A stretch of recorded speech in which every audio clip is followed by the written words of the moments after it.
आपको एक बात सुनकर हैरानी होगी, यहाँ पे न्यूजीलैंड में ऑकलैंड में एक लेडी ओनर को, जो घर की ओनर थी लेडी, उसको काउंसिल ने फाइन दिया हुआ है 3,50,000, 3.5 लाख का। और न्यूजीलैंड में होता है 7,000 न्यूजीलैंड डॉलर, बहुत बढ़िया अमाउंट है। इतने का फाइन हुआ है उसको।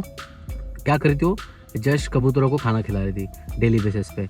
So she was feeding birds on daily basis. उससे क्या हो रहा था, जो बिल्डिंग्स है, बिल्डिंग का जो अपार्टमेंट होता है, विंडोज़ या फिर उसके बाद नीचे बालकनी, वो सब गंदा हो रहा था। देन बाजू के आजू बाजू के नेबर्स के बालकनीज कबूतर खा पी के टट्टी करके ख़राब कर रहे थे। सो क्या हुआ, बहुत दिन के बाद उन्होंने कंप्लेन फाइल किया है। But it's like they like building owner जो मैनेज होता है, सोसाइटी होता है, उन्होंने बिल्डिंग का प्रीमाइसेस क्लीन करवाया, रिपेंट करवाया। जो पेंटिंग पे टट्टी गिर के ख़राब होता है ना, वो स्टिल वो लेडी ओनर सुन नहीं रही थी। She was still feeding the birds.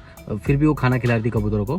तो बाद में ये केस जाके ट्रिब्यूनल होता है यहाँ पे, टेनेंसी ट्रिब्यूनल, वो जो लैंडलॉर्ड्स के अगेंस्ट केस चलाते हैं, खेलते हैं, इसलिए का कोर्ट टाइप होता है। तो उसमें उसको $7,000 का फाइन पड़ा है, कम से कम 3,50,000 इंडियन रुपीज़ में होता है। सो अगर आप न्यूजीलैंड में रह रहे हो या फिर इंडिया में भी रह रहे हो, तो आप बर्ड्स को कबूतरों को संभाल के खाना खिलाओ। आजकल भरोसा नहीं, कोई आके कंप्लेंट कर देगा, देन खत्म।